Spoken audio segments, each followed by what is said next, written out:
Hello and welcome to what will probably be a poorly made video, but what I'm going to try and do on this video is explain what I'm going to try and do with these panniers on this Triumph.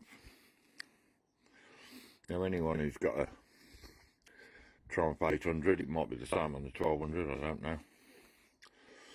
The panniers are the same width, so that pannier on the left is the same dimensions as that pannier on the right,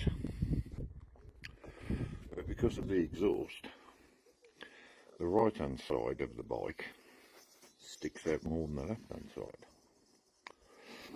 So what I'm going to do, I've done some measurements from centre of the bike to various points on here. Doesn't matter where you measure to, as long as you measure to the same point. And this pannier on the right sits 55 millimeters further out than the left hand side. So what I'm going to do, I found a local aluminium guy, and he's going to cut 55 millimeters out of here. We don't know whether to cut it off the right side, the middle, and stick the two together. Won't be doing it off the left side because that's where all the attachment mechanism is.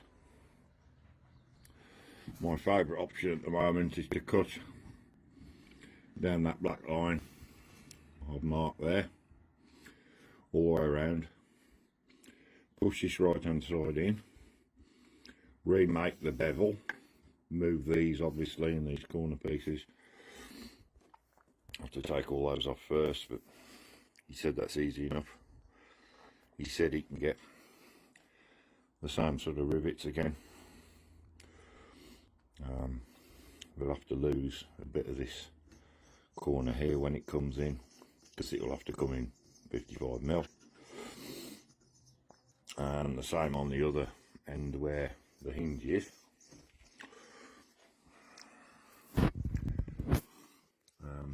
These two are just bump stoppers. I think they're to stop the hinge getting damaged if you put this face of the pannier on the ground. So that one will go. This bit of the corner will go.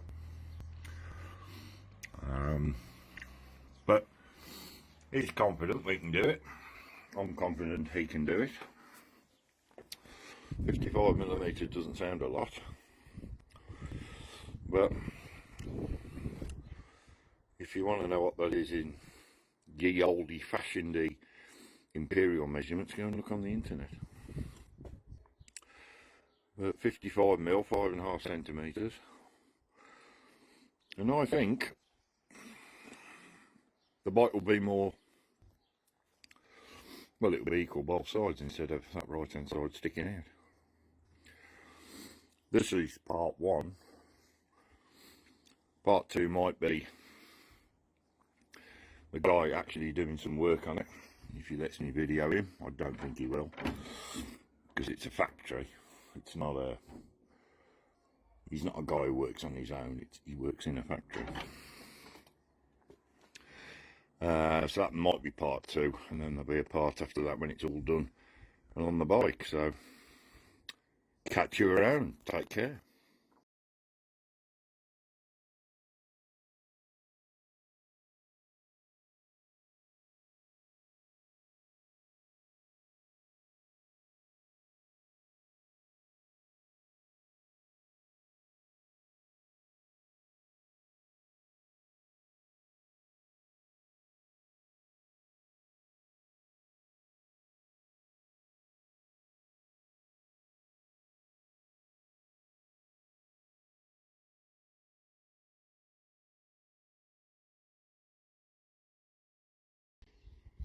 Welcome to part two.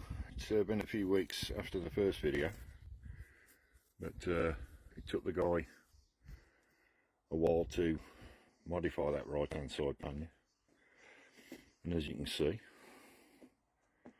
it's I think it looks a lot better. I mean, basically you cut it down the middle somewhere, took 55mm out. I think he took 27.5mm for each side, and then stuck it back together. Obviously he took these caps off and the catch and the hinge at the front before he did all that. In actual fact, he took everything off. He even took this mounting mechanism off. We haven't got the room to put the original. This is the original catch. We haven't got the room to put the original catch back in, so he put this on, which is fine by me. I mean, it's not lockable, but I don't really worry about that. Now let's go around the front. Now there's no hinge on the front. It's the same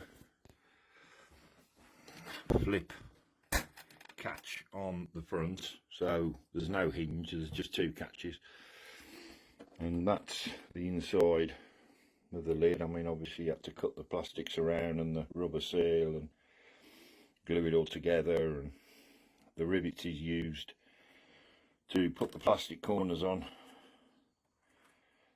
Slightly different to the standard rivets. There's a standard one. That's the ones he had to use. You can see these are the ones he's used. They're the standard rivets. He did get some that looked exactly like that, but they weren't suitable, so we used these, which is fine by me. That's it. I mean, he's obviously welded it, you can see. Nice weld, and ground it down. I mean, it's pretty flat. It doesn't waver around. It's smooth. It looks nice.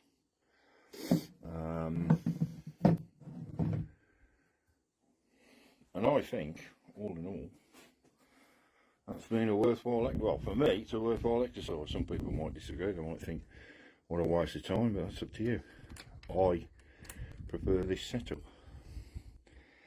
I mean, it's a pity this catcher's had to be modified like that, but it's so that we can still pull this out to take the pannier off. So we had to cut that little segment out of the handle there. But again, that's fine. I said to him when he did the job that it would be a bit experimental.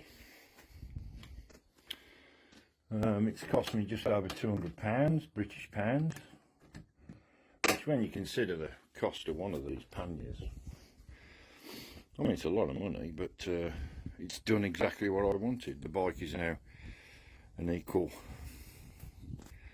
width both sides. I have measured it, it's just 1 or 2mm out, which is nothing compared to the 55mm it was before. So that's it. Nothing more to say really. I'm pleased. Hope some of you find this interesting. Bye.